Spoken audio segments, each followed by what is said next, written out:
dramatic, bold look, I'm taking some Scotch tape so I can get a precise line where my eyeshadow will end, and it'll just look really crisp and clean in the end of the look. And then I'm going to be taking some of my MAC Painterly Paint Pot to prime my eyelids, and I ran out of it, so I'm using some Urban Decay Primer Potion as well on top of that, and putting it all over my lid up to my brow bone and in the inner corner because the shadow will be going there.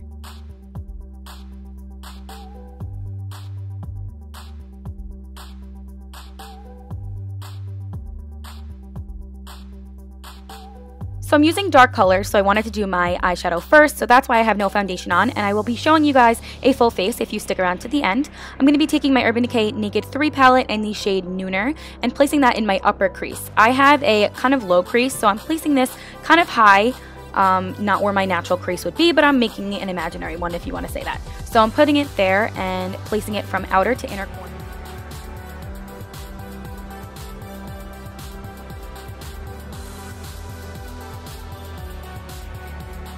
Yeah, this color is just going to act as a really pretty transition color. Then next I'm taking my black color from my Amrezy palette by Anastasia and placing that right directly underneath that Nooner shade, and I'm making sure it reaches the tape so I have a really sharp edge, and I'm bringing it again from outer to inner corner, making sure I blend really heavily so it's not such a stark black line.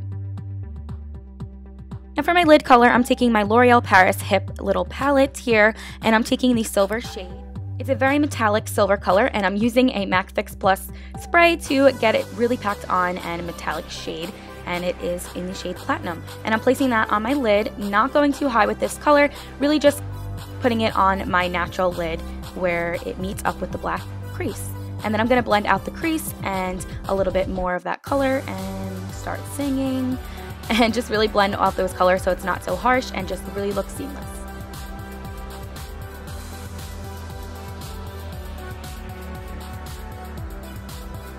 Working with dark colors, I want to make sure my lower lash line has a lot of the dark color as well, so I'm using the same black shade I used in my crease on my lower lash line. Go ahead and carve out my brows a little bit with my NYX Wonder Pencil in the shade Light and really make my brow bone highlight using this color. I love it. I've been using it recently and it's absolutely stunning. So I'm going to place that on with the pencil and blend.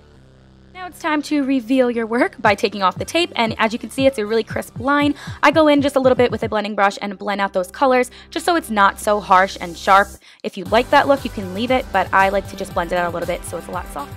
Since this is a dramatic look, why not just go all out with some lashes? I'm taking my Velour mink lashes in the Doll Me Up style. I absolutely love them. They are very dramatic for me, but why not? So I'm going to be placing that on with some Duo Lash Glue and tweezers, and I kind of stink at putting on eyelashes, but I tried. So here are the lashes. And of course you can't forget about those lower lashes, so I'm going to be taking my all-time favorite Dior Blackout in 099 and placing that on my lash.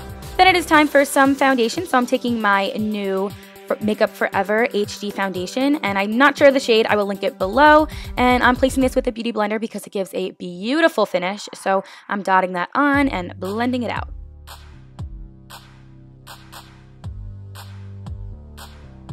Now I'm taking my MAC Prep and Prime highlighter in Bright Forecast and placing this underneath my eyes for an under eye highlight in a V motion and in like stripe motions. And then I like to make weird faces when I do this. I don't know why, but I'm blending this out with a damp beauty blender to give a flawless finish underneath the eyes.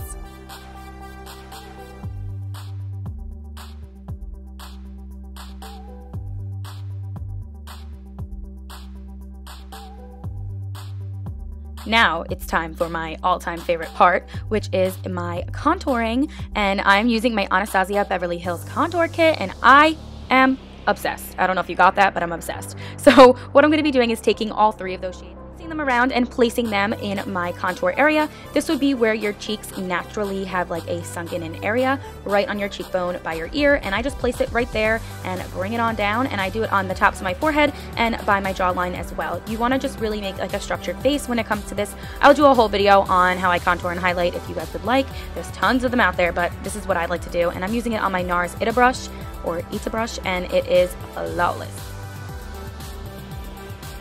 And then to set everything I've done, I'm taking this banana color right in the Anastasia kit again and placing that underneath on a little sponge. Taking my Becca Moonstone highlighter, which is new to my collection and I love it. I'm going to be placing this on a fan brush and putting it right on the tops of my cheekbones for an outstanding highlight. I love it, and yeah, it's bomb. To complete this dramatic look, I decided to take my Gerard Cosmetics lipstick in the shade 1995. You can choose a neutral tone or any other tone you would like. That I chose this one. Then I'm taking my Gerard Cosmetics lip gloss in Shimmer of Hope. And that is the completed look for this tutorial. I really hope you guys enjoyed it. It is definitely out of my comfort zone and definitely a dramatic one, but I hope you guys enjoyed it, and I'll see you in my next one. Bye!